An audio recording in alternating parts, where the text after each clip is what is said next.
បងដឹងថាយើងចាប់ផ្ដើមចេញបានឯកជនភាពហ្នឹងពេលណាឆ្នាំ1989ពេលហ្នឹង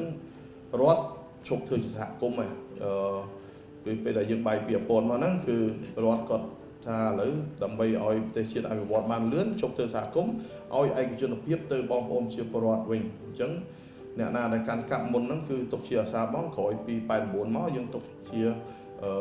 ហើយយើងបាទកម្មសិទ្ធិឯកជនហ្នឹង1989អ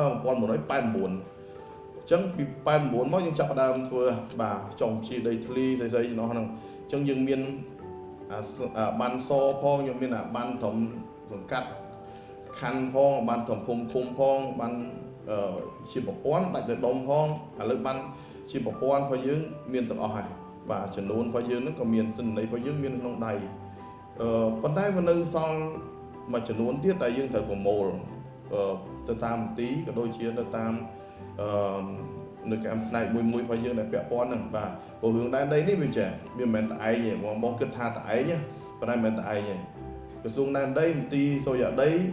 បស់យើងមួយប៉ុន្តែមានភូមិបាលអញ្ចឹងភូមិបាលមន្ទីរហើយនឹងច្រកចេញចូលតែមួយផងសាលារដ្ឋាភិបាលខេត្តនេះវាលីងគ្នាមិនមែនតែយើងតែឯងទេបាទតម្លៃគឺនៅលើទិន្នន័យនៅក្នុងបានហ្នឹងឯងតែបញ្ជាក់ថាបានហ្នឹងជាផុតអាគេឥឡូវទិន្នន័យយើងមកប្រមូលមកពីមុនបងត្រូវដឹងថាឥឡូវវាមានការអភិវឌ្ឍចុះតាំងពីយើងអត់តមានអីរហូតដល់មកមានទិន្នន័យនៅក្នុងដៃរបស់យើងថ្ងៃក្រោយអាចថាយើងមានតែបានទូចមួយដូច ID card របស់យើងគាត់ថា scan ដាក់បានហ្នឹងយើងអាចដឹងថាដីយើងមានប៉ុន្មានកន្លែងមកក៏មានដែរមិនបាច់ចាំបាច់ទៅដាក់នៅលើបានមួយទេប៉ុន្តែដោយសារប្រជាជនយើងគាត់ឲ្យតម្លៃទៅលើហ្នឹងគាត់ឲ្យថាអញចង់បានបាននៅដៃអញធំហ្នឹងក្រៅពីហ្នឹងអត់ចង់បានអញ្ចឹងគាត់បានដាក់ពេលខ្លះដាក់ទៅកាឌីស៊ីអស់បាត់ទៀតបាទអញ្ចឹងយើងធ្វើ digital នេះមិនមែន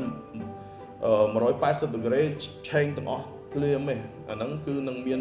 បញ្ហាទី1គឺខាងការសហការពីក្រសួងទៅណាក្រមជាតិណាហើយបើខាងខ្ញុំទៅតែម្ដងនោះអាចមានថាមិនសូវរលូនអញ្ចឹងទៅយើងអាចថាយើងធ្វើម្ដងទីដើម្បីឲ្យគាត់ប្រសំព្រោះទាំងបច្ចេកទេសទាំងនយោបាយហ្នឹងទៅមួយគ្នាទាំងអស់បាទអញ្ចឹងអ្វីដែលខាងវាគ្មិនយើងបានលើកមកបាទគាត់ជាមន្ត្រីជំនាញហើយលោកបាន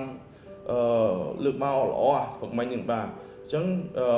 អ្វីដែលបានលើកមកហ្នឹងគឺអ្វីទាំងអស់ដែលក្នុងក្រសួងហ្នឹងគឺតាមគោលនយោបាយរបស់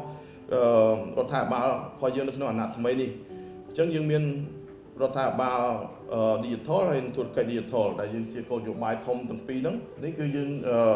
ធ្វើអ្វីហ្នឹងគឺbasedលើគោលនយោបាយហ្នឹងបាទអញ្ចឹងយើងចេញក្រសួងយើងនៅក្នុងឆ្នាំ2023យើងរៀបចំជា digital ហ្នឹង